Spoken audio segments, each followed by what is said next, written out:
wanted to kind of follow up on what happened with Chad. I think I told you guys that I was really scared that I was pregnant. And um, that was a huge weight on my shoulders, like for the next, couple of weeks, because you can't know right away. But I was so scared. I was so scared that I was pregnant, and that really weighed over me, for the next couple of weeks. And you can't take a pregnancy test, until a couple weeks, at least, a couple weeks. And it was mind-boggling. And there was two people that I had told by this point. I told my counselor, because thank God that she had thank God he had brought her into my life. And I also had told my close friend, my best friend Lydia at the time. And she was an amazing person, and she believed me. She understood exactly what had happened to me, I think a little more than I had. But they were the people. They were the only people that was able to share at the time, because I was still trying to figure out what had happened to me. I was still I was like, in the next couple of weeks I was having more and more memories, past the alcohol. And I would start remembering more and more things, within the next couple of weeks. So things that happened in the hotel room, things that Chad did, things he said, that were just even more horrifying to me. And I was so thankful to have those people there with me, because the biggest question I had was if I was pregnant. And I mean, I was terrified. My biggest fear was getting pregnant from a man who had raped me. I mean, that was just horrible. In 2 or 3 weeks, I was able to take a pregnancy test to see. It was hard, because I remember how intense this time was. I remember how intense it was to wait and wait and wait to see. And then when I finally was able to take a test, I took a couple tests. One morning before I was supposed to meet my friend Lydia, she knew I was supposed to take these tests the first thing that morning. I took two tests at the same time, and they were both positive.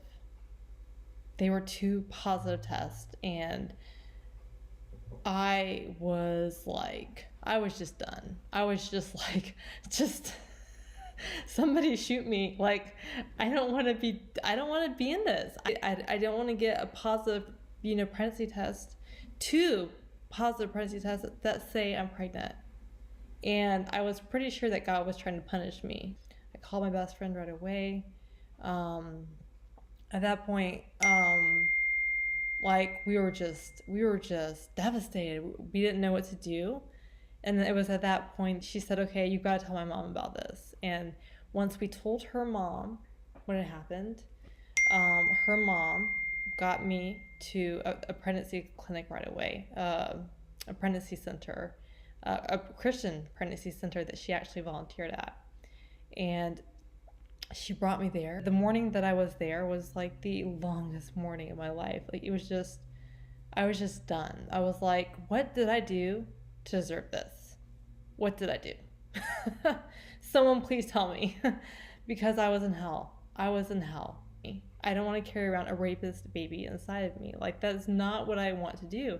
I kept picturing in my mind, like, walking around, like, carrying, like, this baby for 9 months. Like, the shame from all the people in my church, like, the shame, like, of how it would look. And I'm like, I didn't want this baby. And I didn't want the rape. I didn't want this man, like, having sex with me. And I told him no. And so there was nothing that I had done to cause this. This was all on him. This was all on Chad.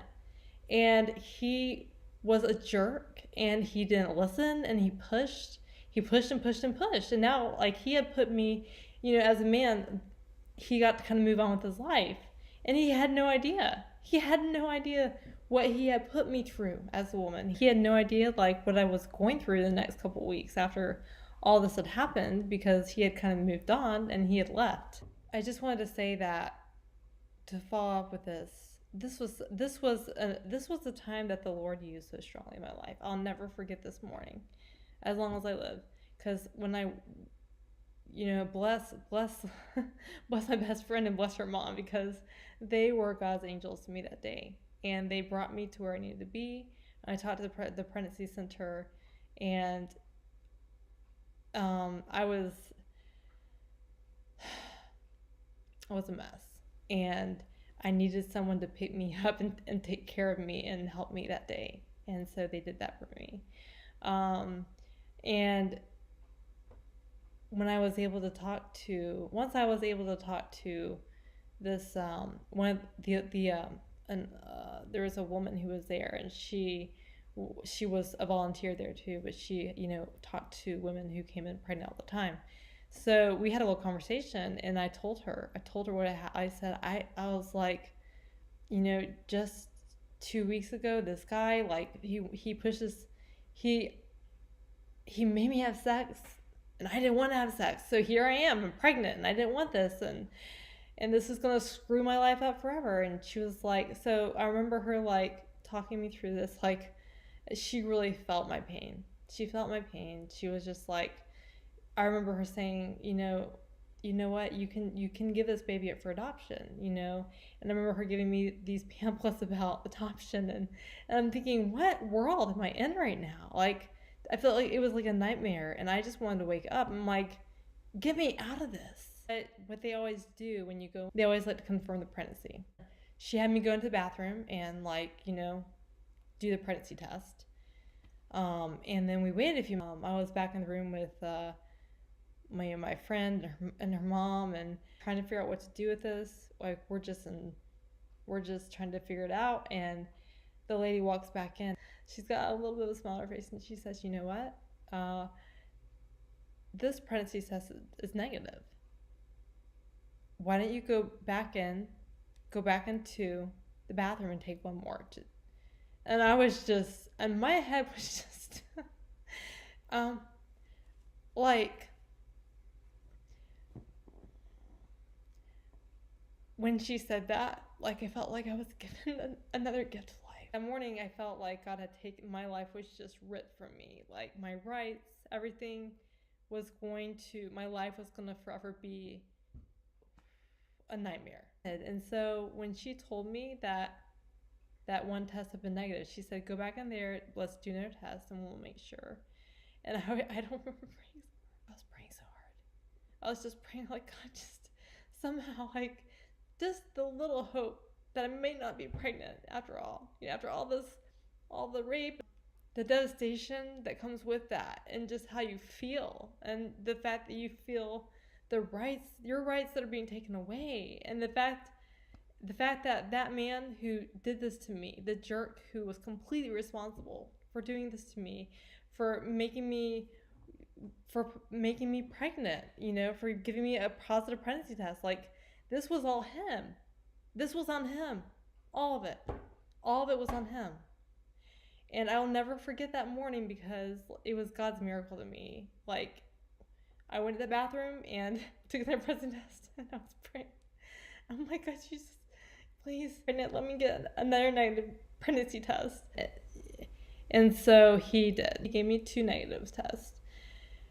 And we were shocked. We didn't know what to do, because we're just like, well, what did she said she was going to trust. She said, these are our tests are very, they're very accurate. We trust these tests, and I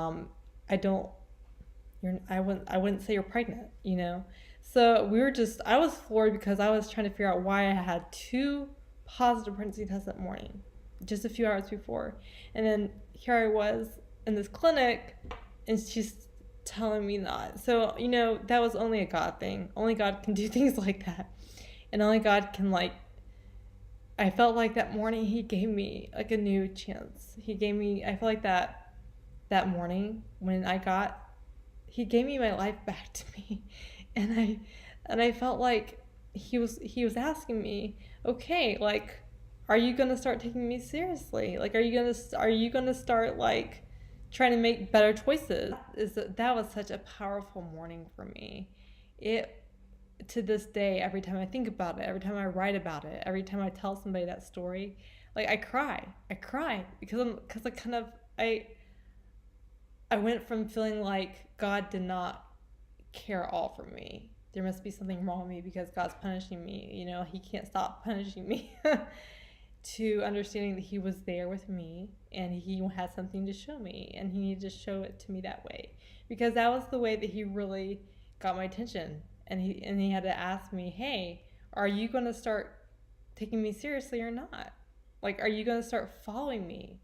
Are you going to start trusting me? Are you going to start letting me be your God? It's just an incredible moment that the Lord gave to me.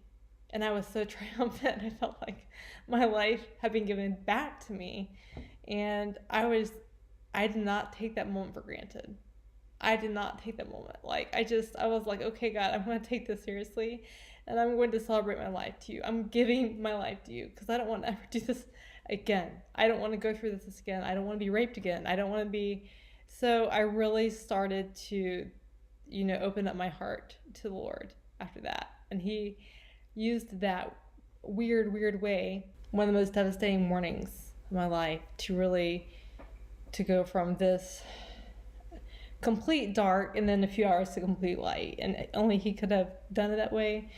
So that's God, and that's God's, story in my life.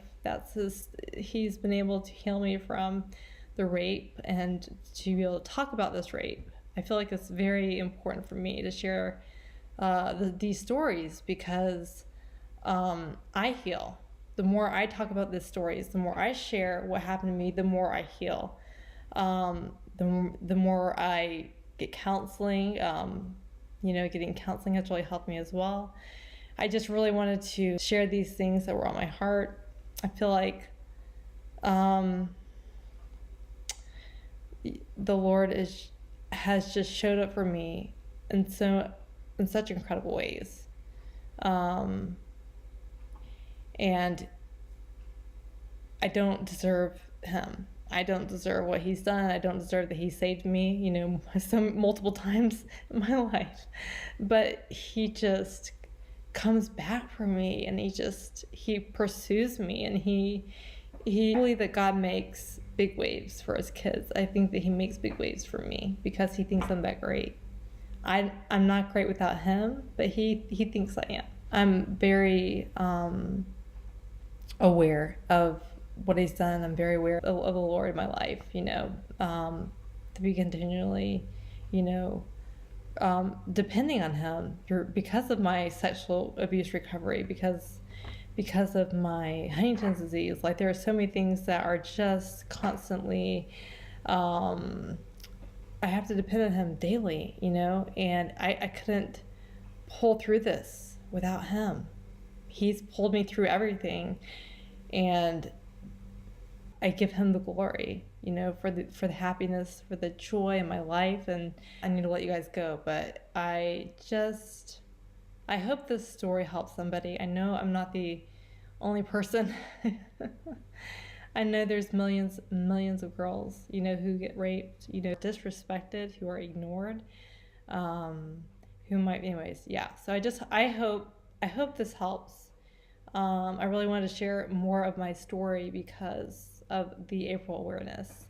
And I am I have a kind of big speaker with churches as well. And because both of my rapes and abuse were from people who went to church, called themselves Christians. And that's been another big thing for me, is that my churches haven't felt safe for me, honestly. They haven't felt safe.